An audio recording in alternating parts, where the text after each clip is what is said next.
चलो, पुराना वाला तैयार हो गया है, पूछ लेना सब। हाँ, सब याद होना चाहिए। संविधान का भाग 1 क्या कहता है? संघ और उसके राज्य क्षेत्र। भाग 2 क्या कहता है? भाग 3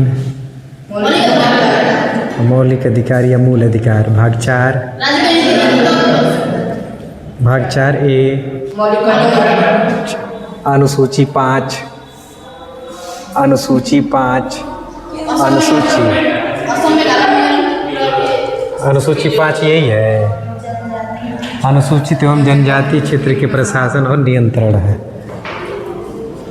अनुसूची 2 वेतन भत्ते। हाँ ठीक है, वेतन भत्ते। संविधान सभा की पहली बैठक कब हुई? 9 दिसंबर 1946। तीसरी बैठक,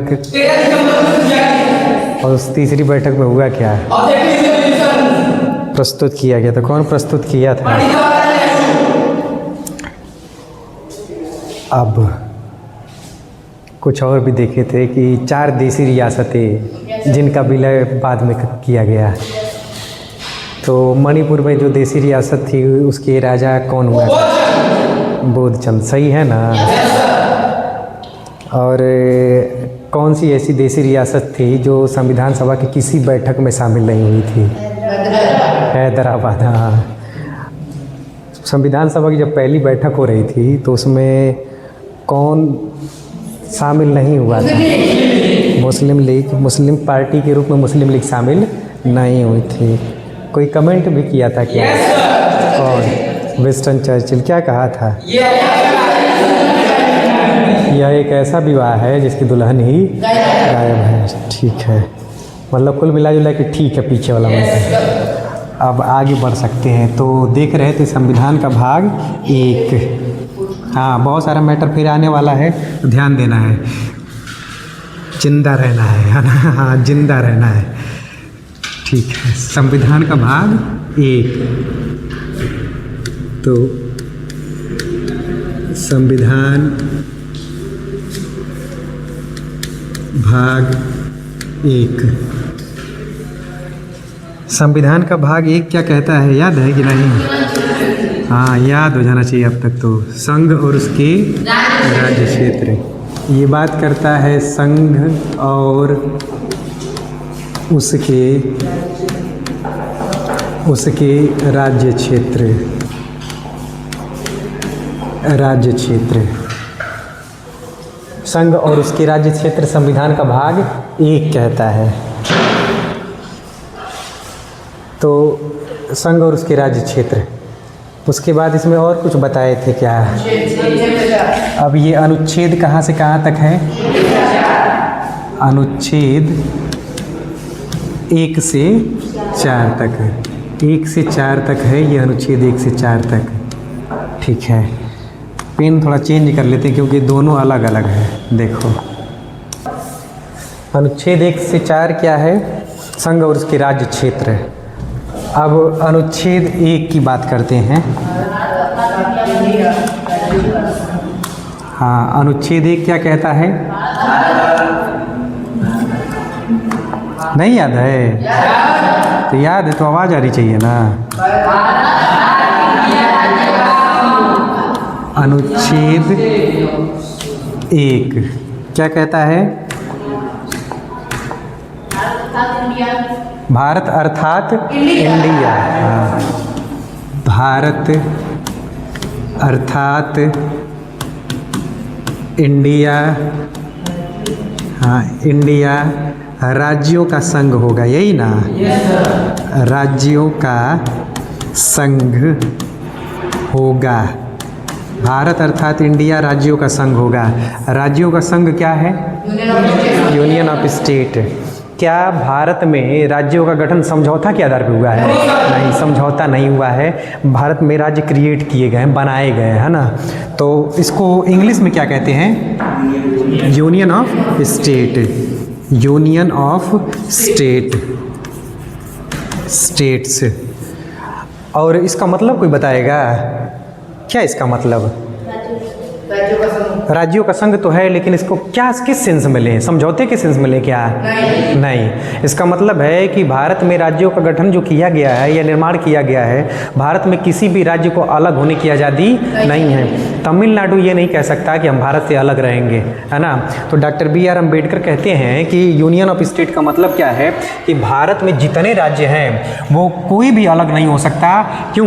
क्योंकि इसका मतलब ही है क्या कि भारत में किसी भी राज्य को अलग होने की आज़ादी नहीं है। मणिपुर की डिमांड उठती रही, नागालैंड की डिमांड उठती रही, ऐसे साउथ इंडिया में भी डिमांड उठती रही कि ये राज्य बार बार मांग कर रहे थे कि हम अलग रहें। पंजाब में भी मांग उठती रही कि हम अलग रहेंगे, हमारा अलग देश होगा। लेकिन अभी तक कोई अलग हुआ है क्या? नहीं, बल्कि 2-4 लोगों को और शामिल कर लिए, है ना। अलग किसी को नहीं किए। अलग नहीं कर सकते पर शामिल कर सकते हैं, क्योंकि अनुच्छेद में आएगा कि शामिल कर सकते हैं, अलग नहीं, अलग की बात ही नहीं है। अब ये देख लेते हैं कि अब एक क्वेश्चन ये पूछा जाता है कि भारत के संविधान में भारत के लिए कितने शब्दों का प्रयोग किया गया है? 2। भूल गए क्या इतने दिन में? कितने शब्द का प्रयोग? 2। भारत एक है, एक तो भारत है, दूसरा इंडिया है। तो अगर पूछा जाए कि भारत के संविधान में भारत के लिए कितने शब्दों का प्रयोग किया गया है? 2 शब्द का। कौन कौन सा? एक तो भारत और दूसरा इंडिया। यहाँ तक का मामला क्लियर है। आगे अब एक तो ये देखते हैं कि भारत जो कि राज्यों का संघ होगा तो कितने राज्य हैं और कितने केंद्र शासित प्रदेश हैं, यानी कितने स्टेट हैं, कितने यूनियन टेरिटरी हैं। तो यूनियन टेरिटरी कितने हैं? अभी 8 हैं। और स्टेट कितने हैं? 28, यही ना। तो पहले हम ये देख लेते हैं कि जो राज्यों का गठन शुरू हुआ था तो शुरुआत में क्या, कैसे ये प्रोसेस जो है आगे बढ़ा। तो हम लोग देखे थे कि भाषा के आधार पे एक राज्य का गठन किया गया था, याद है। तो भाषा के आधार पर गठित पहला राज्य, भाषा के आधार पर गठित पहला राज्य आंध्र प्रदेश। हाँ, तो नोट करके भाषा के आधार पर गठित पहला राज्य, गठित पहला राज्य कौन सा? आंध्र प्रदेश। अब आंध्र प्रदेश जो है इसका गठन कब हुआ? 1953। लेकिन इससे पहले की कुछ घटना है। जब कांग्रेस पार्टी स्वतंत्रता आंदोलन लड़ रही थी, यानी कांग्रेस पार्टी के सदस्य, तो उस समय वादा किया गया था कि जब भारत आज़ाद होगा तो राज्यों का गठन किसके आधार पर किया जाएगा? भाषा के आधार पर। लेकिन बाद में मामला ये अलग हो गया, क्योंकि अब ये देखा जा रहा था कि अगर भाषा के आधार पर भारत में राज्य एक राज्य बनाए कि चलिए भोजपुरी बोल रहे हैं तो भोजपुरी के लिए एक अलग से राज्य, मराठी बोल रहे थे एक अलग से राज्य। तो इतनी बहुत सारी भाषाएं हैं, बहुत सारी बोलियां भी हैं। तो भाषा और बोली है, अगर इसके आधार पे अगर लोग कहें कि नहीं हमारे लिए अलग से राज्य बनाइए तो भारत फिर से टुकड़ों में क्या हो जाएगा? बंट जाएगा।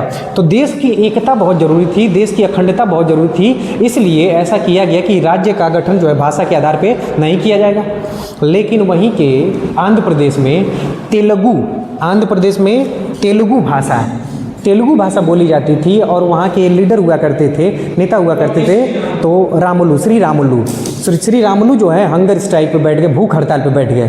56 दिन तक भूख हड़ताल पे रहे और 56वें दिन इनकी डेथ हो जाती है, यानी 56 दिन के बाद इनकी मृत्यु हो गई। और मृत्यु होने के बाद अब ये लगा कि तत्कालीन परिस्थिति वहाँ की खराब होने लगी, यानी लोग वायलेशन करना शुरू कर दिए कि सरकार जो है वो राज्य का गठन नहीं कर रही है, हमारे लोग मर रहे हैं।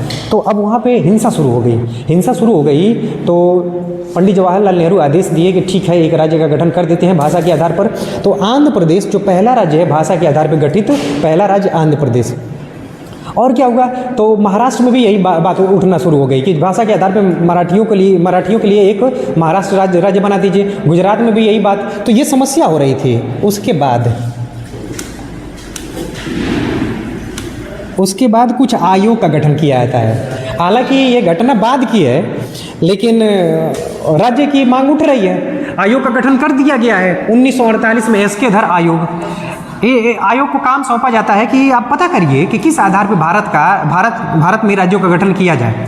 तो इसके धर आयोग जो है अपनी रिपोर्ट में ये कह देते हैं कि भाषा के आधार पर राज्य का गठन नहीं होना चाहिए, अगर गठन होगा तो भारत फिर से टूट जाएगा, बट जाएगा। तो अगला कमीशन, एक कमीशन आएगा, कौन सा? इसके धर कमीशन या आयोग। इसके धर, जिंदा रहना है, सुनना है, एस के धर, फिर से गलत लिख दिए, एस के धर, इसे धर आयोग भी कहा जाता है। कब आया था? 1948 में। इसके अध्यक्ष ही कौन हुआ करते थे? एस के धर, इनका नाम ही है, उन्हीं के नाम पे ये आयोग। क्या इसने कहा था क्या कि भाषा के आधार पर राज्य का गठन होगा? नहीं, इसने मना कर दिया था कि भाषा, इसने अपनी रिपोर्ट में बता दिया कि भाषा के आधार पर राज्य का गठन नहीं होगा। इसका मतलब है कि भाषा आधार नहीं होगी, एक चीज। फिर इसके बाद एक समिति का गठन किया जाता है। कौन सी समिति? JVP समिति। और JVP समिति जो है ये कब गठित की गई है? ये भी 1948 में ही। और ये भी कह देती है भाषा के आधार पर राज्य का गठन नहीं होगा, भाषा आधार नहीं होना चाहिए। JVP, जे का मतलब जवाहरलाल नेहरू, और V का मतलब भाई पटेल, और P का मतलब पट्टाभी सीतारमैया। पट्टाभी सीतारमैया, जवाहरलाल नेहरू, वल्लभ भाई पटेल और पट्टाभी सीतारमैया। अंकुर आज कोचिंग वोचिंग गया था कि नहीं? गए थे? कुछ इकोनॉमी का क्वेश्चन लाए हो वहाँ से? वहीं से लाता है ना, ये इधर उधर से नहीं लाता, वहीं से लाता है। मैं भी ये सोचूं कि कहाँ से ला रहा है ना? हाँ,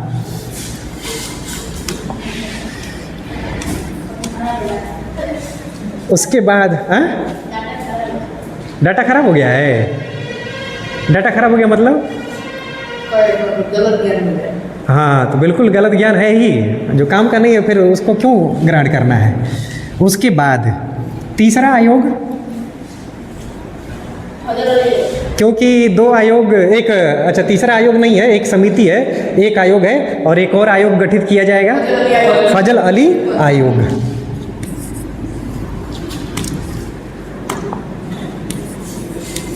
फजल अली आयोग। फिलहाल एक आयोग है जिसका नाम है फजल अली आयोग। कब? 1953 में गठित किया जा रहा है। रिपोर्ट कब देता है? रिपोर्ट देता है। क्या रिपोर्ट में इसने भाषा को आधार बनाया था, लेकिन केवल भाषा नहीं थी। ये नहीं कहा कि केवल भाषा रहेगी, इसने क्या कहा? एक तो क्या होगा कि प्रशासनिक सुविधा होनी चाहिए, प्रशासनिक सुविधा।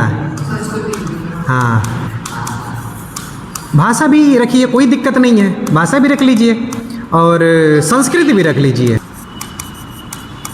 संस्कृति एलन से आया था मुझे पढ़ाने के लिए, अभी मेरे पास है मैसेज। एलन मतलब समझ रहे हो ना, जो फिजिक्स वाला है उससे पहले वही था, फिजिक्स वाला तो बाद में आया है। वहाँ से मेरे पास अभी भी मैसेज पड़ा हुआ है, उसी मोबाइल में है ना। तीन चीज़ क्या क्या है?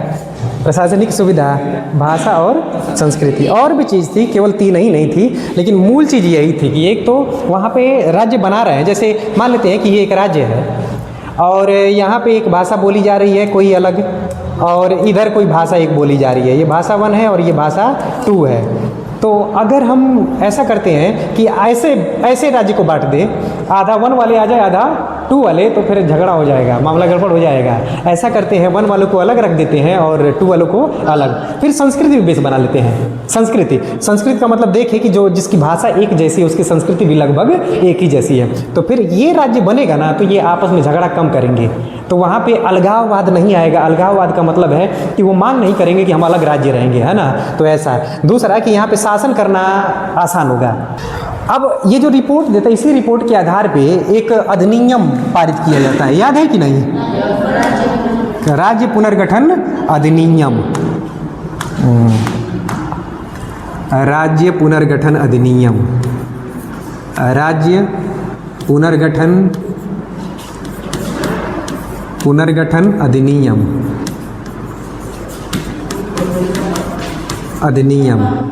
कब का है ये? 1956 का। इसी को कहा जाता है स्टेट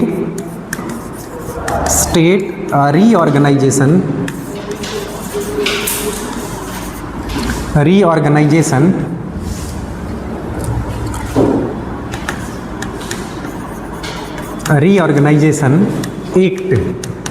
और ये एक्ट कब का है?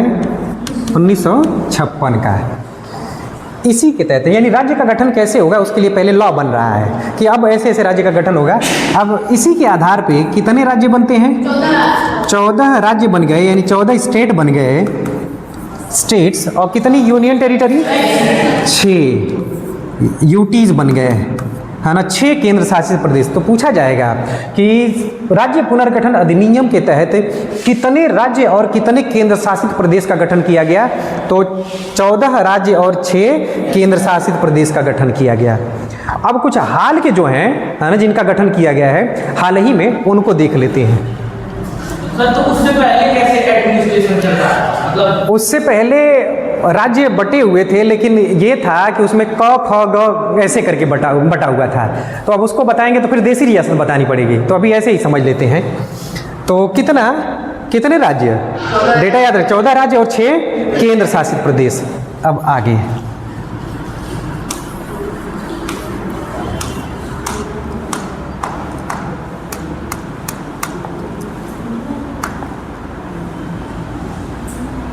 कौन सा कलर लें?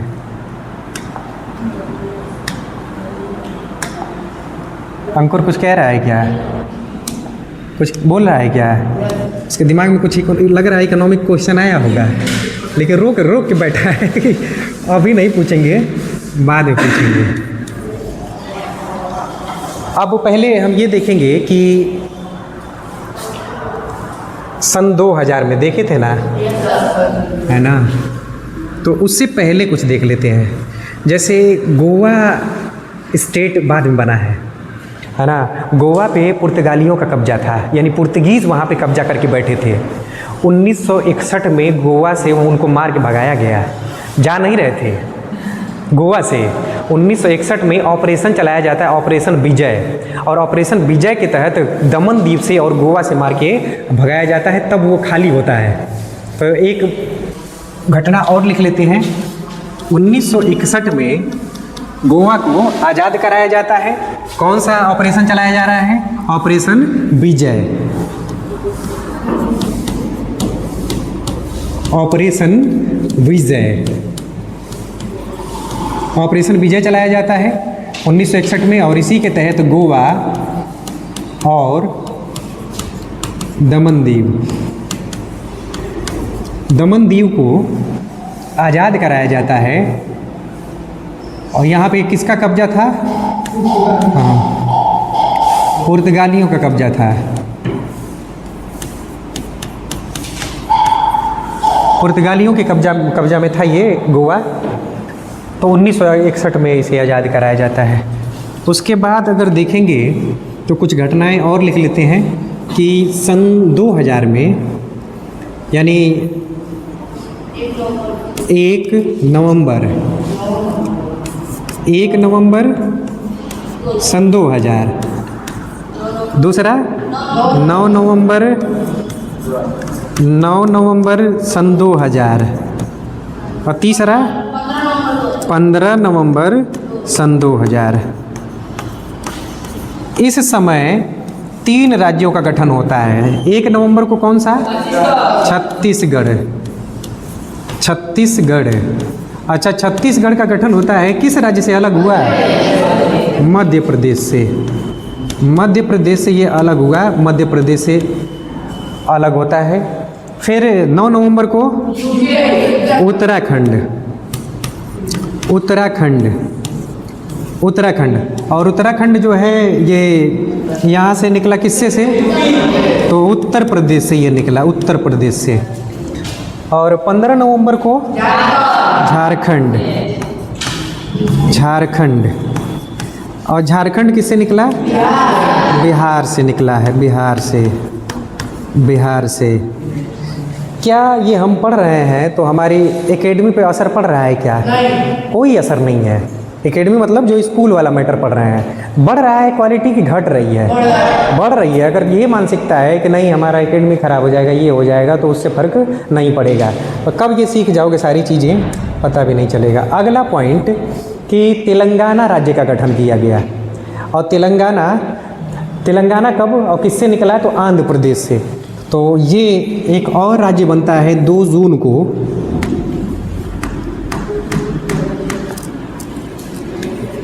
2 जून को एक राज्य और, यानी 2 जून 2014 को, 14 में इसका गठन किया जाता है। किसका? तेलंगाना का। तेलंगाना किससे निकला? आंध्र प्रदेश से। आंध्र प्रदेश से ये निकला, आंध्र प्रदेश से। कब? डेट याद रखनी है, डेट महत्वपूर्ण है इसका। उसके बाद 2019 में लद्दाख और जम्मू कश्मीर को, है ना, केंद्र शासित प्रदेश बना दिया जाता है, लद्दाख और जम्मू कश्मीर को। तो 2019 में इनको केंद्र शासित प्रदेश बना दिया गया। तो लद्दाख, तो 2019 में 2 केंद्र शासित प्रदेश का गठन किया था। कौन कौन? लद्दाख और जम्मू कश्मीर, 2 राज्य। एक और जो कि मिला दिया जाता है 2020 में, सन 2020 में, 2020 में जो कि दादर नगर हवेली और दमन दीव को मर्ज कर दिया जाता है। ये अलग अलग थे, लेकिन इनको मर्ज करके अब एक केंद्र शासित प्रदेश बना दिया जाता है। दादर नगर हवेली एवं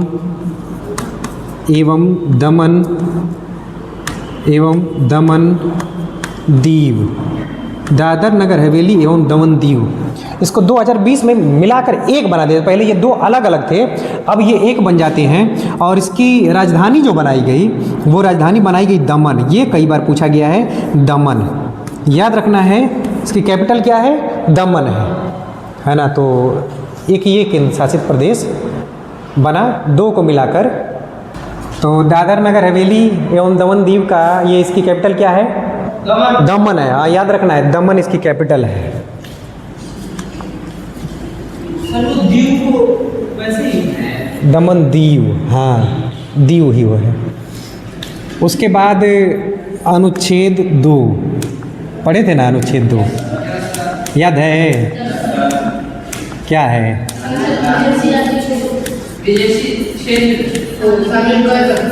अनुच्छेद 2 क्या कहता है? हाँ, संसद जो है, या भारत हम कह सकते हैं कि भारत या संसद जो है विदेशी क्षेत्रों को भारत में शामिल कर सकती है। तो संसद विदेशी क्षेत्रों को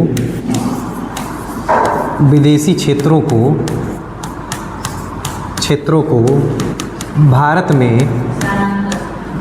में शामिल कर सकती है, भारत में शामिल कर सकती है। कौन शामिल करेगा विदेशी क्षेत्र को भारत में? संसद करेगी, संसद।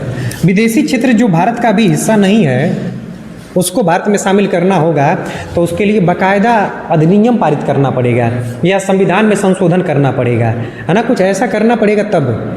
यानी अनुच्छेद 2 कहता है कि संसद विदेशी क्षेत्रों को भारत में शामिल कर सकती है। इसका मतलब है कि विदेशी क्षेत्र जो भारत का हिस्सा नहीं है, भारत में जुड़ना चाहता है या भारत उसे जोड़ना चाहता है, तो संसद ऐसा काम करेगी, संसद कर सकती है। और ऐसा काम किया गया किसको? सिक्किम के साथ। सिक्किम को, पहले सिक्किम भारत का हिस्सा नहीं हुआ करता था, तो 1975 की बात है, 1975 में सिक्किम को भारत में शामिल किया जाता है। 1975 में, इसका मतलब है कि सिक्किम भारत का राज्य नहीं हुआ करता था, अलग हुआ करता था उस समय। 75 की बात कर रहा हूँ। उसके बाद अनुच्छेद,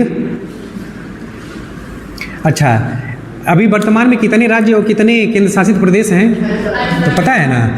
तो 28 राज्य हैं, 28 स्टेट हैं और 8 केंद्र शासित प्रदेश। 2026 तक यही मैटर है।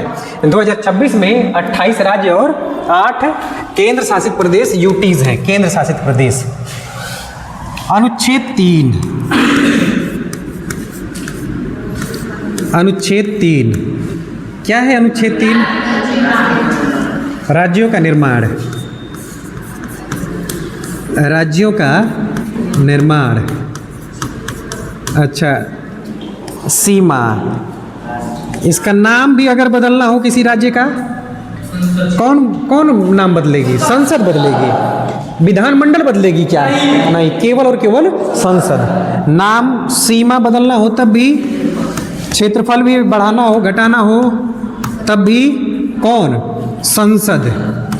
तो राज्यों का अगर निर्माण करना हो, नाम सीमा क्षेत्र में परिवर्तन करना हो तो ये कौन करेगी? क्षेत्र में परिवर्तन कौन करेगी? संसद। संसद द्वारा किया जाएगा, संसद द्वारा किया जाएगा। संसद ये ऐसा काम करेगी। अब एक बार रिवाइज कर लेते हैं, मैटर थोड़ा सा बड़ा है ना? रिवाइज करें ना? रिवीजन बहुत ज़्यादा ज़रूरी है। ये हो गया है ना? मैं पूछ ले रहा हूँ, है ना? दादर नगर हवेली दमन दीव की राजधानी क्या है? दमन है। कब जम्मू कश्मीर और लद्दाख को केंद्र शासित प्रदेश का दर्जा दिया? 2019। 2020 में क्या है? दमन दीव को, हाँ ठीक है। गोवा को पुर्तगालियों से कब आज़ाद कराया गया? 1961 में। तेलंगाना राज्य का गठन कब किया गया? हाँ, 2 जून 2014 को। ठीक है, आगे बढ़ जाते हैं।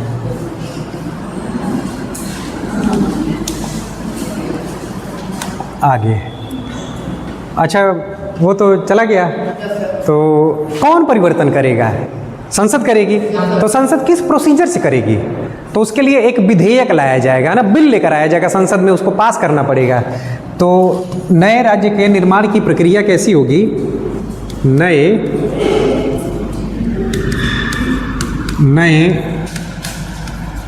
राज्य का निर्माण कैसे किया जाएगा?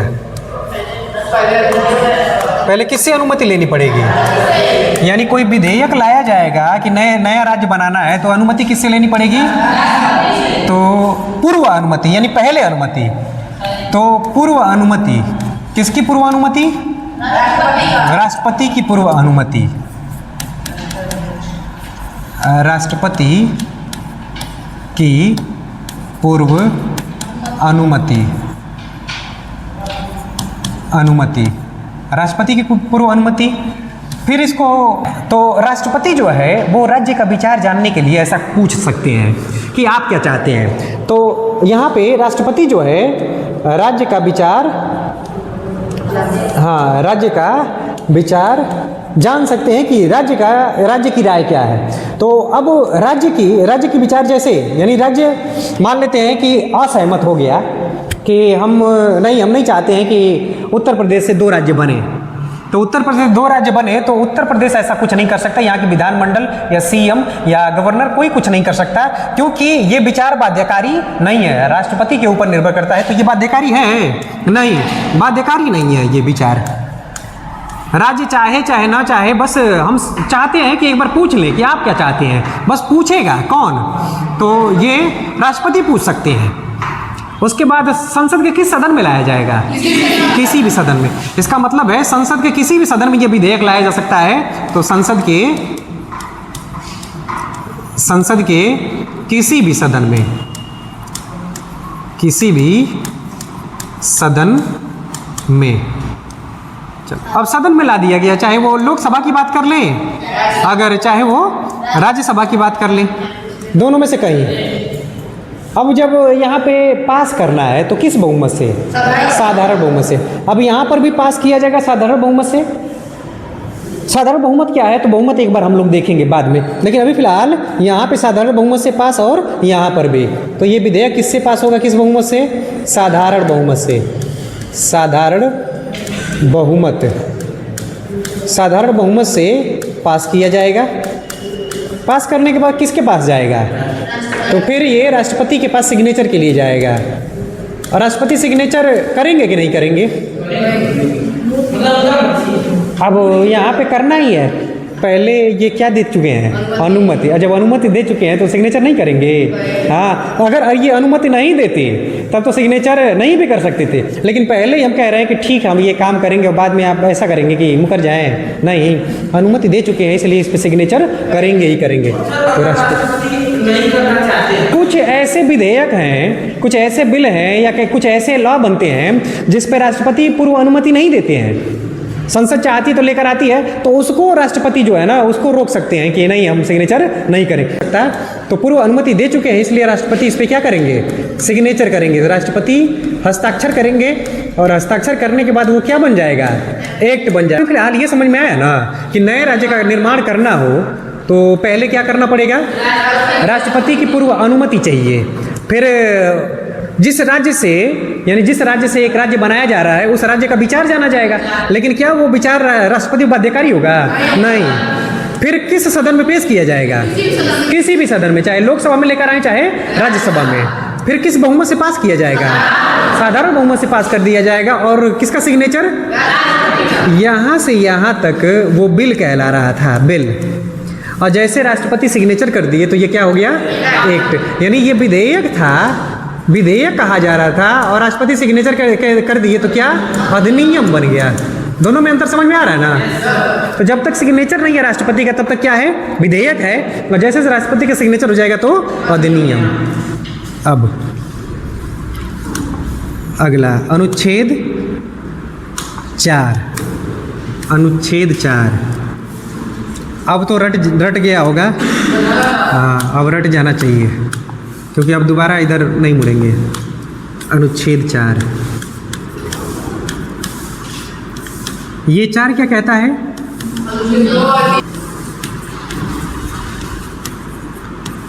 अनुच्छेद 2 और 3 में संसद द्वारा किया गया कोई कार्य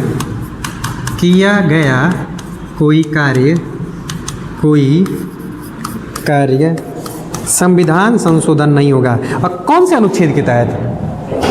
368 किया गया कोई कार्य 300 यानी अनुच्छेद 368 के तहत क्या नहीं होगा? संविधान संशोधन नहीं होगा। संविधान संशोधन नहीं होगा। तो ये संविधान संशोधन नहीं माना जाएगा। क्यों नहीं माना जाएगा बाद में डिस्कस करेंगे कि ऐसा क्यों है। संविधान संशोधन नहीं होगा। तो ये रहा संविधान का भाग 1। तो अनुच्छेद 4 क्या कहता है? अनुच्छेद 2 और 3 में संसद द्वारा किया गया कोई कार्य अनुच्छेद 368 के तहत संविधान संशोधन नहीं माना जाएगा, नहीं होगा। ठीक है। अब अगला, अब संविधान का भाग 2।